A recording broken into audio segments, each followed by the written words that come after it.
Šis projektas vadinasi Paslapčių karšykla. Projektą vystyti gimė idėja visiškai netikėtai, nes buvo paskelbti vietos veiklos grupės projektai ir sužinojau, kad nėra teikiančių projektą, sako, galbūt nori pateikti. Sakau, jeigu tą vakarą sugalvosiu kokią idėją, nes buvo likę 4 dienos pateikimui, tada pateiksiu, jeigu ne, tai ne.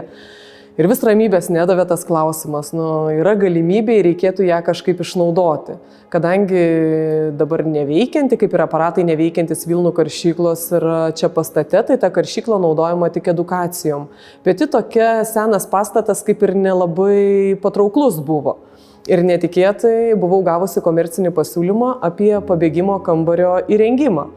Susisiekiau ryte su įmonė, kuri įrenginėja pabėgimo kambarių, sakau, turiu tokią idėją ir labai norėtųsi, bet ta patalpa yra nenaudojama, agregatai neveikiantis, ji tokia nestandartinė, ar tai būtų įmanoma čia įrengti. Sako, ne tik įmanoma, bet ir labai patraukli, labai tokia kitoniška, kitaip sakant, erdvė ir būtų labai smagu, nei šiuolaikiškam, novatoriškam kokiam pastate būtų. Tai taip ir gimė idėja, sugalvojom scenarijų, kad reikėtų pritempti būtent prie avių, nes šalia Šeduvos yra ir avynas ir dabar turim čia pabėgimo kambarį, kurį netrukus viešai pristatysim. Projekto metu buvo sukurtas ir video filmukas apie Vilnos kelią, nes, kaip ir minėjau, čia Šeduvos Vilnų karšykloje virpykloje visi agregatai, aparatai yra neveikiantis. Todėl pagalvojom, jeigu mes negalime gyvai parodyti, mums reikia surasti Lietuvoje veikiančią Vilnų virpyklą karšyklą, kad aparatai būtų panašus ir nufilmuoti bent jau, kaip tie aparatai realybėje veikia.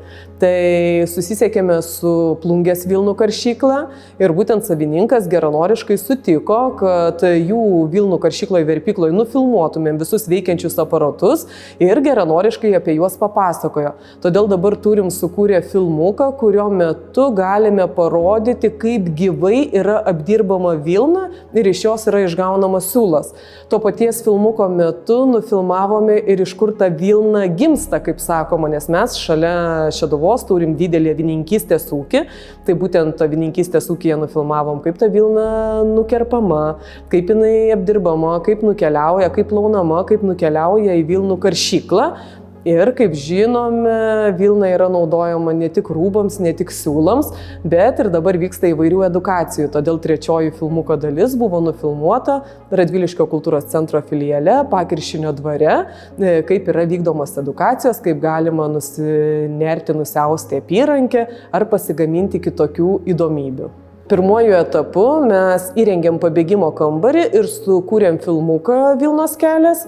Antruoju etapu įgyvendinsime tokią idėją su aplinkosaugos kraštovaizdžio dizainerė, kuri 2 dienas visus norinčius apmokys, kaip reikia derinti augalus, į ką reikia atkreipti dėmesį ir 3-ąją dieną savanorių pagalba apželdins mūsų karšyklos kiemą, atsižvelgiant į pastato amžių, įrengs lysves įvairių vaistažolių, kurias vėliau panaudosime edukacijoms, arbatoms ir taip padarysim aplinką patrauklesnę. Šioms investicijoms buvo skirta 21 150 eurų ir prie šio projekto 10% prisideda Radviliškio rajono savivaldybė. O ši idėja gimė būtent tokia, kad pabėgimo kambarys, nes visada noris kažko naujo, kažko patrauklaus, to, ko nėra Šeduvoje, to, ko nėra aplinkui, nes žinome, kad ypatingai jaunimui šiais laikais sudominti reikia tikrai labai didelių žmogiškųjų investicijų.